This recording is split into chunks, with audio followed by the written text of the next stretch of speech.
Assalamualaikum warahmatullahi wabarakatuh.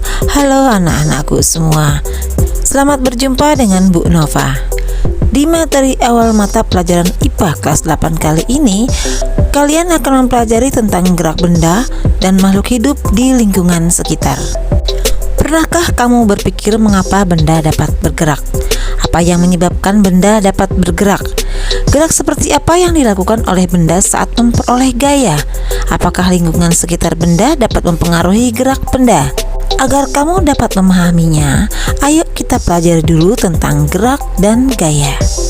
Tahukah kamu bagaimana suatu benda dikatakan bergerak? Benda dapat dikatakan bergerak apabila mengalami perubahan posisi dari suatu titik acuan. Benda yang bergerak akan melalui suatu lintasan tertentu.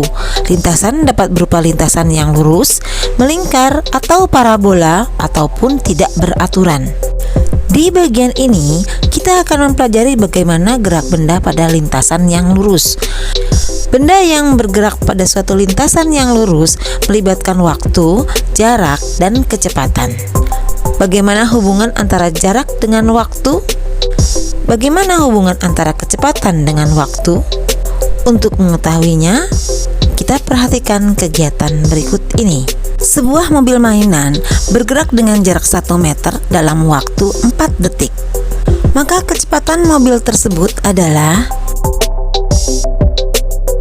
Di sini kita bisa menarik hubungan antara jarak, waktu, dan kecepatan, di mana kecepatan berbanding lurus dengan jarak tempuh dan berbanding terbalik dengan waktu tempuh.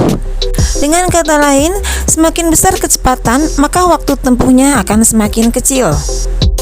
Sebelum kamu mempelajari gerak lurus lebih jauh, perhatikan gerak mobil mainan berikut ini. Jika diukur jarak tempuh dari posisi awal ke posisi akhir dari mobil tersebut adalah 4 meter, namun perpindahan yang dilakukan mobil tersebut bernilai 0 meter. Mengapa demikian? Ada perbedaan makna antara jarak dan perpindahan. Jarak merupakan panjang lintasan yang ditempuh, sedangkan perpindahan merupakan jumlah lintasan yang ditempuh dengan memperhitungkan posisi awal dan akhir benda. Atau dengan kata lain, perpindahan merupakan jarak lurus resultan dari posisi awal sampai posisi akhir. Dalam fisika, gerak lurus terdiri dari gerak lurus beraturan dan gerak lurus berubah beraturan. Gerak lurus beraturan adalah gerak suatu benda yang menempuh lintasan lurus yang dalam waktu sama, benda menempuh jarak yang sama. Gerak lurus beraturan juga dapat didefinisikan sebagai gerak suatu benda yang menempuh lintasan lurus dengan kelajuan tetap. Dalam kehidupan sehari-hari, jarang ditemui contoh benda yang bergerak lurus dengan kecepatan tetap. Untuk lebih jelasnya, perhatikan ilustrasi berikut ini. Tampak setiap perubahan 1 detik atau 1 sekon, mobil tersebut menempuh jarak sama yaitu 10 meter. Dengan kata lain, mobil tersebut mempunyai kecepatan yang sama yaitu 10 meter per sekon. Mobil yang bergerak lurus dengan kecepatan tetap yaitu 10 meter per sekon dapat ditunjukkan dengan tabel dan grafik sebagai berikut. Pada gerak lurus beraturan, berlaku persamaan yaitu V sama dengan S per T, dengan V adalah kecepatan, S adalah perpindahan, dan T adalah waktu yang diperlukan. Dari persamaan itu dapat dicari posisi suatu benda yang dirumuskan dengan S sama dengan V dikali T. Tahukah kamu, ternyata speedometer yang ada di kendaraan tidak mengukur kecepatan gerak, tetapi mengukur kelajuannya. Meskipun kelajuan dan kecepatan memiliki definisi konsep yang berbeda, namun pada gerak lurus beraturan, besar kecepatan dan kelajuan memiliki nilai simbol V. Gerak lurus berubah beraturan atau GOBB. Gerak lurus berubah beraturan dapat didefinisikan sebagai gerak suatu benda yang menempuh lintasan garis lurus dengan kecepatannya selalu mengalami perubahan yang sama setiap sekon. Gambar ini menunjukkan mobil yang sedang melakukan gerak lurus berubah beraturan. Mula-mula T sama dengan 0. Mobil dalam keadaan diam, kecepatannya 0. 1 sekon berikutnya yaitu pada T sama dengan 1 sekon, kecepatannya menjadi 2 meter per sekon. 1 sekon berikutnya kecepatannya menjadi 4 meter per sekon, dan seterusnya.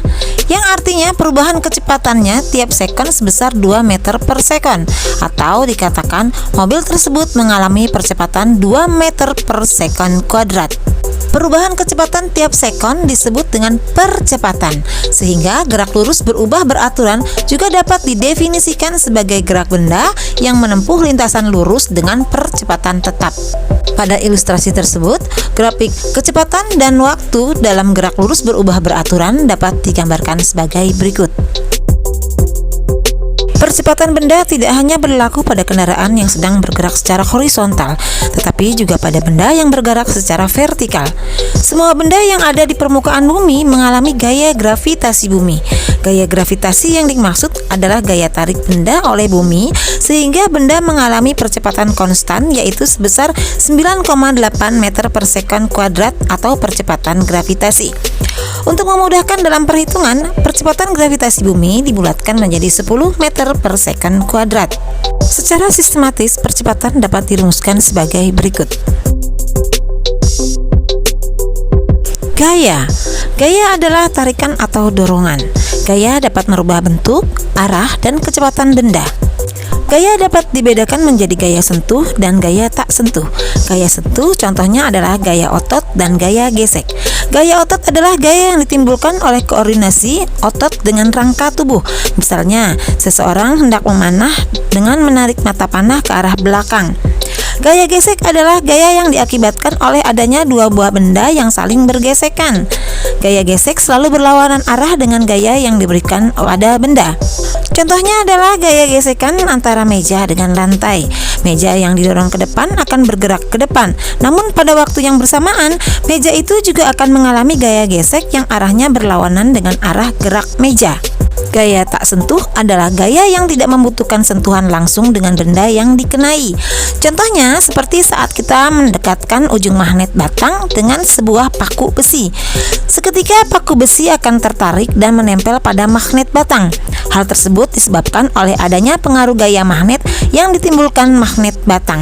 Selain gaya magnet, gaya gravitasi pada orang yang sedang terjun payung juga merupakan contoh gaya tak sentuh.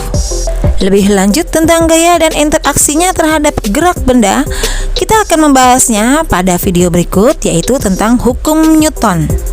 Agar kalian lebih memahami tentang materi ini, ayo kita selesaikan 2 soal berikut ini dan diskusikan bersama teman dan guru kalian. Sampai jumpa di video ibu selanjutnya, yaitu tentang hukum Newton. Semangat belajar!